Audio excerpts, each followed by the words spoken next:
선생님이 딱 들어오시면 반장이 차렷 격리하잖아요. 사법연수원, 자, 사법시험 합격해서 사법연수원 가면은 사법연수원 교수님이 들어오실 때 마찬가지로 반장이 일어나서 차렷 격리합니다. 좀 충격적이지 않아요? 사법고시 합격했던 사람들을 데려다 놓고 고등학교식으로 가르치는 거예요. 거기에서 그런 문화에서 그 문화에 대해서 비판적이지 않고 자연스럽게 받아들이면서 사법연수원 교수가 주로 누구냐면은 법원의 부장판사나 검찰의 부장검사들이 이제 거기로 교수로 오거든요. 그럼 이분들하고 사제지간이 형성되는 거잖아요. 스승과 제자. 근데 이 사법연수원을 수료하고 나면은 다시 배석판사가 되면서 그분들은 또 사법연수원 교수였던 분들은 지방법원 부장판사가 됩니다. 그러니까 부장판사 밑에 배석판사로 들어가니까 또다시 스승과 제자 관계가 돼요. 그래서 또 단독판사가 되면 또 그분들이 법원장급이 됩니다. 그러면 법원장과 단독판사 사이에 또 스승과 제자 관계가 됩니다. 그래서 최근에 뉴스 보시면은 이런 게 있어요. 형사수석부장판사가 빨간 펜으로 첨삭지도를 하면서 판결문을 고치더라. 그래서 그 임성근 서울중앙지법 형사수석부장판사였는데 그것이 이 직권남용죄로 돼가지고 이번에 추가기소의 내용에 들어갑니다. 그런 것처럼 법원장이나 수석부장판사가 판결문을 막 고쳐요. 원래는 그러면 안 되는 거거든요. 근데 판사들이 그런 것을 또 자연스럽게 받아들여요. 왜냐? 그분들이 과거에 사법연수원 시절에 스승격이었거든요. 그러면은 대법관도 돼도 마찬가지예요. 이분들이 재판연구관이 돼서 또는 대법관이 됐을 때도 대법원장이나 대법관들이 또 스승관계에 있는 경우가 좀 있어요. 그래서 자기 소신에 따라서 재판하는 것보다는 계속 스승에게 배우는 단계, 이렇게 되니까 윗분들의 말에 순응하는 그런 문화가 생긴다는 거예요.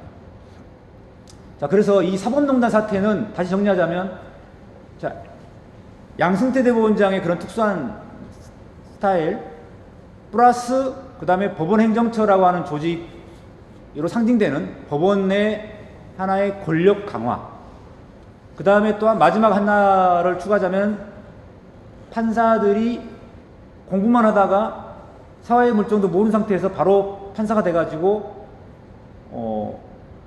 소위 말하는 윗분들한테 순응하는 그런 문화, 이 문화가 복합적으로 작용해서 사실 사법농단 사태가 결국 터진 것이고 굉장히 크게 터졌는데 그로 인해서 결과적으로는 우리가 엘리트 법관의 신화라는 게 이제 완전히 무너져서 박정희 신화가 무너졌듯이 이제야 비로소 판사들의 재판에 대해서 우리가 객관적으로 바라볼 수 있는 시대가 됐다. 저는 사실 개인적으로는 굉장히 좋은 기회를 맞이했다고 생각해요. 많은 국민들은 황당해하고 굉장히 분노하고 있지만 어떻게 이런 일이 벌일 수 있느냐. 하지만 이번 사건을 계기로 해서 사실은 우리가 법원의 판사들의 재판에 대해서 우리 국민들이 더 이상 무조건 존중하고 무조건 따르고 무조건 믿어주는 게 아니라 아닌 건 아닌 것이라고 우리가 말할 수 있는, 잘못된 건 잘못된 것이다. 판사도 위법을 저지르면 당연히 기소되고 처벌을 받아야 된다라는 그런 문화가 이제 정착될 수 있는 계기가 될 수 있다라는 것이죠. 그래서 박정희 신화가 무너져가지고 소위 말하는 콘크리트 30% 지지가 무너졌잖아요. 과거에 아무리 박정희, 박근혜 이쪽 사람들이 잘못을 해도 무조건 30% 이상은 묻지마 지지였어요. 그런데 그 국정농단과 박근혜 탄핵으로 인해서 이 30%의 콘크리트 지지가 이제 무너졌습니다. 소위 말하는 부산, 경남, 대구, 경북에서도 이제는 그렇게까지 무조건 지지는 아니죠. 아직까지 물론 무조건 지지하는 그 태극기 부대라는 분들이 남아있긴 합니다. 사실 그분들은 정확하게 말하면 태극기 부대라기보다는 태극기 모독단에 가까운데, 예. 이분들이 아직까지도 한 1% 정도 되는 분들이 그렇게 무조건 지지 이런 거 하고 있지만은 이제는 적어도 30%의 콘크리트 지지는 무너졌다. 이제야 정말 이성적으로 판단할 수 있는 정치 영역에서, 선거 영역에서, 마찬가지로 법원에 대해서도 우리 국민들이 이성적으로 판단할 수 있는, 객관적으로 판사들을 바라볼 수 있는, 그리고 판사들이 잘못한 것에서 과감하게 문제제기할 수 있는 그런 시대가 이제 오고 있다는 생각이 들고요. 그렇기 때문에 진정한 사법개혁이라고 하는 것이 국민과 함께, 국민이 주도하는 사법개혁이 돼야 되는데, 그 계기가 마련됐다는 점에서 저는 긍정적이라고 봅니다. 자, 마지막으로 그러면 정의로운 법관들은 어디 갔느냐 도대체. 정의로운 법관들은 언론, 방송, 뉴스에 맨날 그 판사들의 재판, 기소, 수사 이런 내용만 나오니까 잘 안 보이죠. 정의로운 법관들은 기껏 해봐야 여러분들이 딱 떠올리시는 거는 이탄희 판사 정도? 그 다음에 여기 앞에 서 있는 근데 이탄희 판사도 그렇고 저도 그렇고 법원 바깥으로 나와 있어요.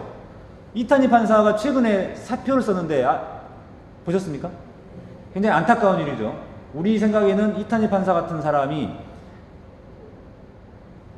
법원을 지켜줬으면 좋겠는데 본인이 2년간 너무 힘들어가지고 견디기 힘들어서 나왔어요. 그만큼 법원 사회가 좀 폐쇄적이고 좀 그런 소신 있게 행동하는 사람에 대해서 좀 색안경 끼고 왜 그렇게 해가지고 우리 피곤하게 만드냐 이런 식의 분위기인 거예요. 정말 잘했다라고 용기를 북돋아주고 격려해주기는커녕 하지만 여러분들이 지금 이탄희 판사를 비롯해서 몇몇 이렇게 언론에 실명이 거론된 분들만 접했기 때문에 그런 것이고 사실은 우리가 실명을 모르는 이름을 모르는 무명의 용사, 이름을 모르는 무명의 판사들이 사실은 전국 법원에 많이 있습니다. 전국 법원에 묵묵히 지금 이 시간에도 야근하느라고 사무실에서 일하고 있는 판사들이 상당히 많이 있어요. 하지만 이분들은 묵묵히 일하다 보니까 말을 안 해요. 잘 말을 안 해요. 자기 이름을 걸고 어디다 언론에다가 대고 뭐 인터뷰도 안 해요. 그것은 판사들의 모습이 아니다라고 생각하죠. 이분들의 특징은 출세보다는 자기가 맡은 사건 하나하나를 정말 심혈을 기울여서 정확한 결론을 내리는 것에 목표가 있다 보니까 재판에만 전념하는 거죠. 이런 판사들이 전국법원에 많이 있고 그 판사들의 대표들이 전국법관 대표회의라고 해서 재작년에 만들어졌습니다. 그래서 여러분 기억나실지 모르겠는데 작년 11월 달에 전국법관 대표회의에서 법관 탄핵이 필요하다라고 해가지고 53대 43으로 결의를 한 게 있어요. 그때 뉴스에 엄청 크게 나왔는데 각 법원의 대표자들이 판사회를 열어서 대표자를 뽑고 그 대표자들이 전국적으로 모여서 전국법관 대표회의를 구성하는데 그게 한 110 몇 명 정도 됩니다. 그 대표들이 모여서 53명이 법관 탄핵이 필요하다 이렇게 결의를 했어요. 국회의원들이 움직이지 않고 있다 보니까 않고 있는데 판사들이 먼저 법관 탄핵이 필요하다고 결의를 한 거예요. 그 정도로 그러면은 전국법관의 비율 중에 53% 정도가 소위 말하는 괜찮은 판사들이냐 정의로운 법관들이냐 꼭 그렇지는 않고요. 이분들은 이제 대표다 보니까 그러는데 뭐 비율이 어느 정도라고 딱 잘라서 말씀드리기는 어렵습니다만은 어찌됐든 적어도 과반수 이상의 정의로운 법관들은 있다라는 것이고 이분들이 묵묵히 재판하고 있지만 전국법관 대표회의라고 하는 걸 통해서 목소리를 내고 있고 사실 사법농단 사태도 자세히 생각해 보시면 2017년 3월 달에 처음에 이탄희 판사라는 분이 판사 뒷조사 파일이 있으니 놀라지 마라 라는 이규진 양희영 상임위원의 말에 대해서 이건 있을 수 없다 라고 해가지고 사표 쓰고 그러면서 불거졌는데 이것을 진상조사하자라고 요구한 게 바로 전국법관 대표회의입니다. 그때 전국법관 대표회의가 처음에 만들어졌어요. 처음으로 전국적으로 만들어졌어요. 그 뒤로부터 고비마다 전국법관 대표회의에서 굉장히 중요한 결정을 했는데 예를 들면 1차 진상조사 수사가 끝난 다음에 이거 부당하다, 부실하다, 제대로 수사해라 해가지고 2차 진상조사를 요구하고 또 검찰의 수사가 필요하다라고 결의한 게 바로 작년 5월 달입니다. 작년 5월 달에 전국법관 대표회의에서 검찰의 수사가 필요하다라고 결의를 했어요.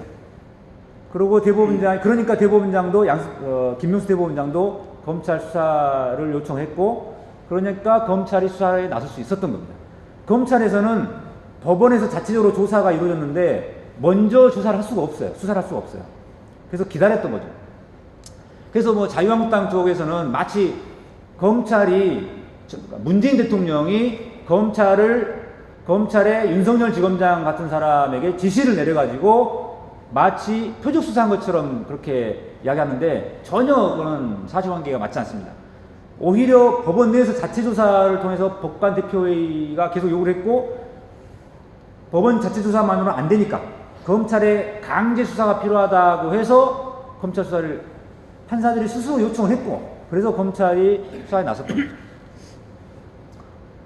그러면 이 전국법관 대표회의를 구성하는 판사들은 어떻게 해서 그렇게 소신 있는 발언들을 할 수 있었느냐 하면은, 이분들 중에 상당 부분 분들이 국제인권법 연구회에 소속된 분들이 많아요. 국제인권법 연구회라는 건 뭐냐면 2009년도에 신영철 사건 때 신영철 대법관의 사퇴를 주장하면서 전국적으로 판사회를 열었던 이 분들 중에 저도 그때 같은 멤버였습니다. 저도 그렇고 그런 분들과 기존에 우리법 연구회라는 조직이 있었는데 거기에 일부 판사들과 해서 2011년도 8월 달에 30명으로 출발했습니다. 그 다음에 이게 300명으로 늘어났는데, 주로 하는 일은 이제 법원의 판사들로 만들어진 모임인데 학술단체이고요. 국제인권규약 같은 거를 연구하는 곳이에요. 예를 들면은 작년에 양심적 병역 거부라는 거 기억나시죠? 신념에 따른 또는 종교적인 이유로 병역을 거부하는 사람들이 그 전까지는 다 실형 선고를 받았어요. 병역을 기피했다 해가지고 정당한 사유 없이 병역을 기피했다. 그런데 국제인권규약에 따르면 우리나라가 UN을 비롯해서 여러 국제인권규약이 많이 가입되어 있는데 거기에는 양심에 따른 병역 거부는 정당하다라고 다 돼 있어요. 그래서 서유럽을 비롯한 선진국에서는 다 이 병역 거부자들에 대한 대체 복무 제도가 다 만들어져 있습니다. 그 대체 복무 제도가 만들어졌는데 우리나라는 분단 국가라는 이유만으로 이것을 허용을 안 했던 거죠. 다 실형 선고를 했었습니다. 그런데 이 국제인권법 연구회 소속 판사들이 국제인권 규약을 연구를 해보니까 우리나라 상황에도 여기 이 국제인권 규약이 적용돼야 되겠다. 그래서 그분들이 양심적 병역 거부 사건에 대해서 무죄 판결을 막 선고하기 시작했어요. 그 전부터 조금씩 선고가 됐었지만은 2012년, 13년부터 굉장히 많아졌습니다. 그 결과 2018년 작년 대법원에서 양심적 병역 거부를 인정하는 그래서 무죄 판결을 선고하는 굉장히 큰 전환점을 마련이 됐는데, 그게 국제인권법 연구회 판사들이 꾸준히 연구해온 결과입니다. 이분들 그런 것처럼 자, 그런데 자유한국당 쪽에서나 조선일보 이런 데서 국제인권법 연구회를 마치 과거의 우리법 연구회하고 똑같은 조직처럼, 그리고 무슨 좌파 판사니 뭐 이런 식으로 매도하고 있는데 전혀 사실이 아닙니다.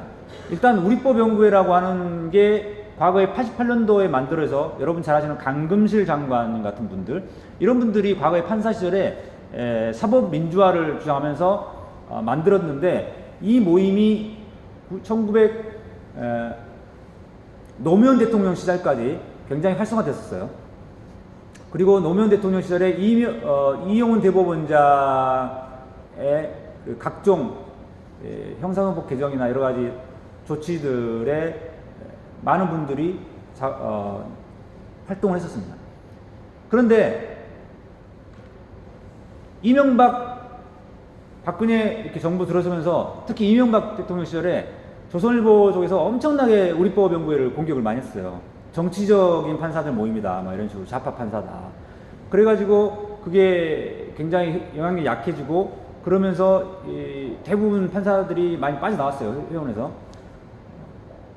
그래서 국제인권법연구회가 만들어질 때 우리법연구회 소속분들이 일부 이제 합류하긴 했지만, 우리법연구회는 거의 그 당시에는 이제 뭐 모임이 잘 안 이루어질 정도였습니다. 회원 숫자가 거의 20명 이상 이하로 줄어들고. 그렇기 때문에 이 국제인권법연구회는 우리법연구회하고 사실은 직접 관계가 없어요. 새로 만든 모임 같은 거고, 저 같은 경우도 우리법연구회 소속이 아니었습니다. 하여튼 그런 점에서 그런 국제인권법연구회에 대한 비판은 굉장히 부당한 것이고, 그야말로 양심적이고 합리적인 판사들이 모여서 국제인권 규약을 연구하고 우리나라의 재판을 선진국 대열에 맞춰서 좀 제대로 재판을 해보자, 이런 차원에서 만들어진 모임이고, 300명 이상이 굉장히 광범위하게 지금도 연구하고 공부하고 있습니다. 네, 그래서 제가 이제 말씀드리고자 하는 건 다 마쳤는데요. 결국 제가 최종 정리하자면, 자, 사법농단 사태로 인해서 많은 국민들이 판사들에 대한 굉장히 엄청난 불신과 법원에 대한 신뢰가 무너졌는데, 하지만 제가 볼 때는 이 사건이야말로 오히려 진짜 제대로 된 법원을 만드는, 제대로 된 사법부를 만드는 진정한 사법개혁의 출발점이 될 수 있다. 와르르 무너져야 새로운 것을 우리가 쌓아갈 수 있듯이, 그리고 이 사법농단이 불거지고 이것이 검찰 수사에서 밝혀지기까지 정의로운 법관들이 곳곳에서 굉장히 많은 역할들을 해왔습니다. 언론에 잘 드러나지 않았지만, 이탄희 판사처럼 이름이 알려지진 않았지만, 많은 판사들이, 정의로운 법관들은 곳곳에서 제 역할을 해왔기 때문에 지금 양승태의 구속까지 이루어질 수 있었던 것이다 라는 것을 말씀드리면서, 사법농단으로 인해서 사법불신 심해졌지만 오히려 이것을 계기로 진정한 국민과 함께하는, 국민 주도하는 그런 사법개혁, 사법희망을 이제 만들어갈 수 있는 길이 열렸고, 제가 그런 과정에서 중요한 역할들을, 제가 할 수 있는 역할들을 하기 위해서 지금처럼 서기호 TV, 유튜브도 찍고 이렇게 하고 있습니다. 지금 서기호 TV 유튜브에, 자, 오늘 바로 좀 이따 가시면, 지금 바로 해보세요. 핸드폰 있으신 분, 스마트폰에 딱 보면 유튜브가 있어요. 유튜브를 딱 누르면 거기에 서기호를 칩니다. 그러면 제 서기호 TV가 떠요. 제가 올린 동영상도 뜨고, 이 동영상도, 이 강연 내용도 내일쯤에 올라갈 겁니다. 그러면 거기에 빨간색 구독 버튼이 있어요. 자, 구독 버튼을 누릅니다. 그리고 좋아요 버튼 누르고, 오른쪽에 종 모양의 알림 표시가 있어요. 알람. 그 알람을 눌러놓으면 제가 동영상을 올릴 때마다 이제 알람이 뜨죠. 그래서 여러분들이 궁금해하시는 사법부에 관련된 갖가지 소식이라든가, 뭐 최근에 성창호 판사의 김경수 지사에 대한 법정 구속 판결, 또 거기에 대해서 공무상 비밀 누설죄로 이번에 기소됐잖아요. 오히려 본인이 뭐 이런 거에 대한 소식이라든가, 또는 김규리 씨 아시죠?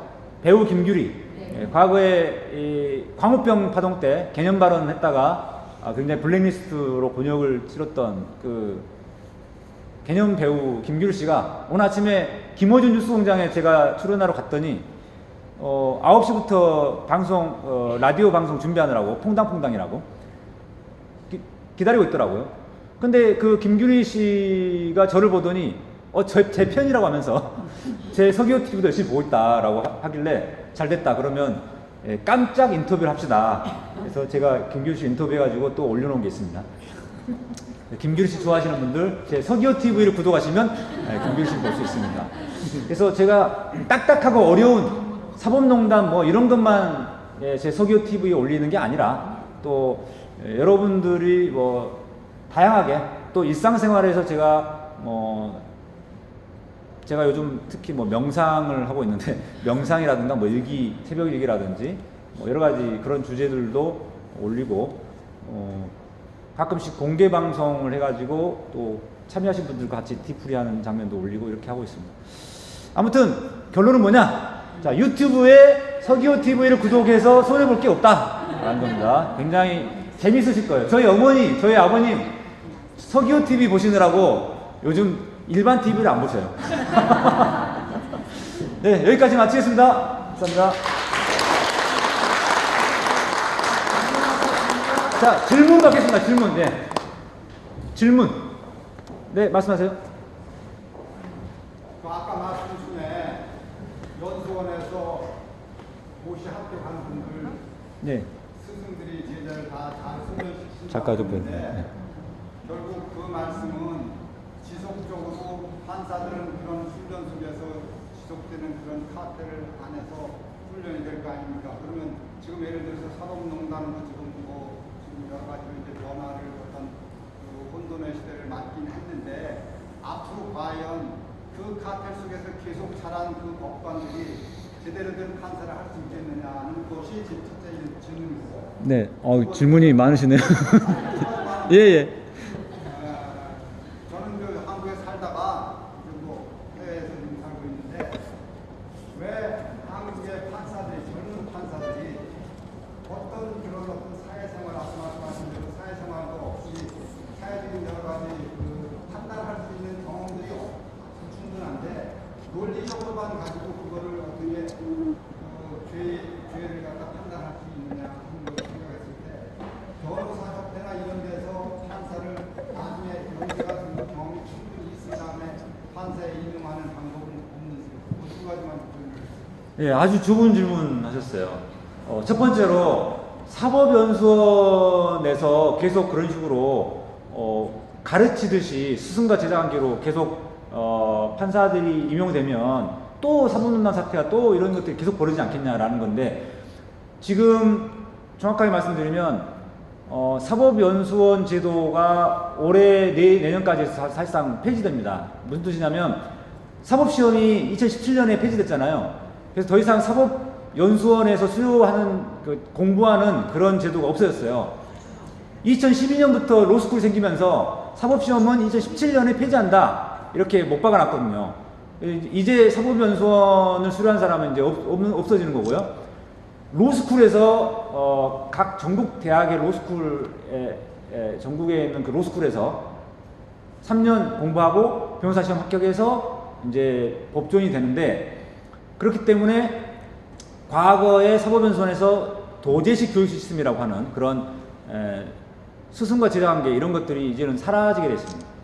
자, 그 다음에 또 한 가지는 판사를 임용하는 방식이 과거에는 사법연수원을 수료한 사람들이 곧바로 판사가 됐는데 2026년부터는 10년 변호사 근무를 해야 판사가 됩니다. 아, 이거 잘 모르시고 계셨군요. 와, 이거 다들 반응이 와 하는 분이시네. 자, 그러니까 여러분들이 그만큼 이 기존의 판사 임용 제도가 굉장히 잘못됐다고 생각을 많이들 하셨던 거죠.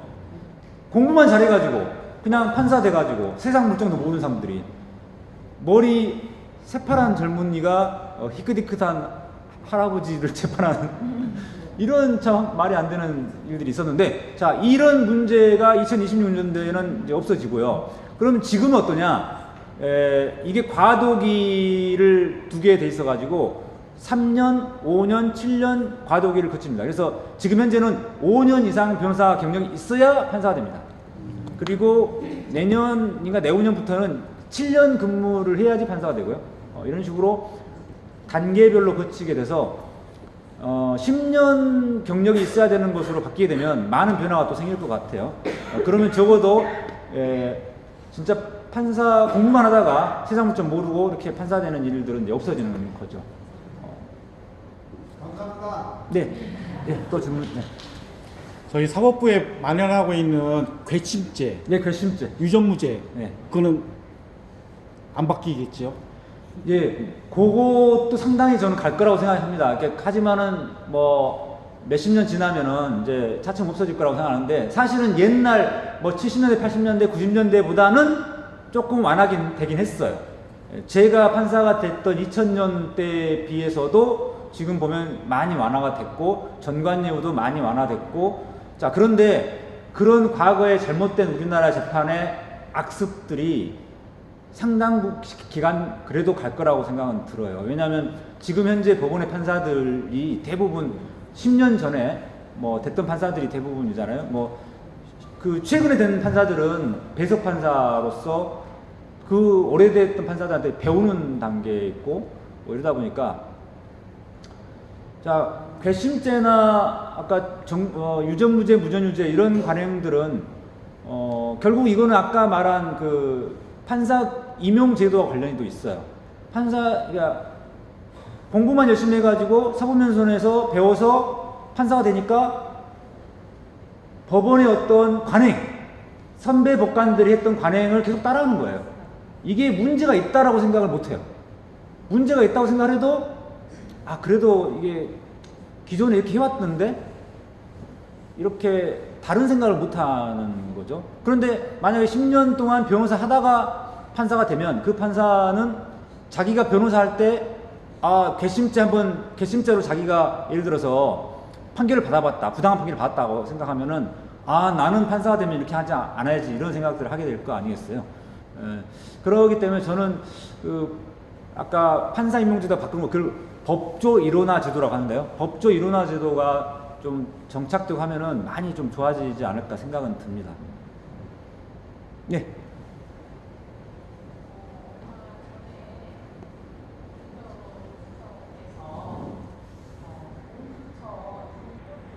예, 공수처에 대해서 질문하셨는데요. 사실 공수처는 이제 일단 공수처가 설치되면 판사, 검사들의 비리에 대해서 훨씬 더 엄격하게 수사하고 재판하고 근절될 수 있는 그런 계기가 될 거라고 생각됩니다. 그동안 왜 안 됐느냐? 판사가 어떤 잘못을 저지르면 검사가 수사하게 됐는데 검찰하고 법원하고 판사들하고 약간 서로 연결이 많이 돼요. 커넥션이 좀 있고 서로 뭐 연수원 때 같은 뭐 동기도 있고 뭐 서로 봐주는 그런 게 있어요. 또 검찰 내부에서 범죄가 저질렀을 때 검찰이 제대로 수사하냐? 절대 안 하겠죠. 자기 조직 이론이니까 더더욱 안 하죠. 그래서 여러분 잘 아시는 서지현 검사 사건을 제가 작년 11월부터 맡았어요. 이거 모르는 분 많이 계시던데.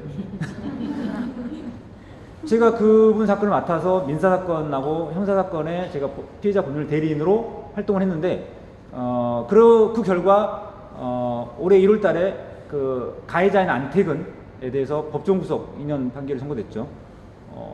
그런데 서지현 검사 사건도 만약에 공수처가 2006년, 7년도에 노무현 대통령 시절에 만들어졌다면 2010년도에 그 안태근이라는 사람이 그런 강제추행 범죄를 저지를 수가 없죠. 저질렀어도 바로 서지현 검사가 고소해서 공수처에 고발하면 당연히 수사가 돼서 처벌받을 확률이 높았겠죠. 그런데 그게 없다 보니까 서지현 검사 입장에서는 이거를 고소 하나만 한 거예요. 어차피 해봤자 무혐의 될 거기 때문에, 그냥 무마될 거기 때문에 말을 못하고 문제제기 못했던 거죠. 그 결과 7년 8년이 지나도록 그 해결이 안 되고 오히려 그것을 가지고 안태근이라는 사람은 인사상 불이익을 주고 직권남용죄를 저지르는 이런 일이 벌어졌는데, 어찌됐든 자 공수처가 설치되면 판사나 검사들의 비리에 대해서 훨씬 더 엄격하게 수사하고 재판할 수 있는 계기가 될 거라고 생각합니다.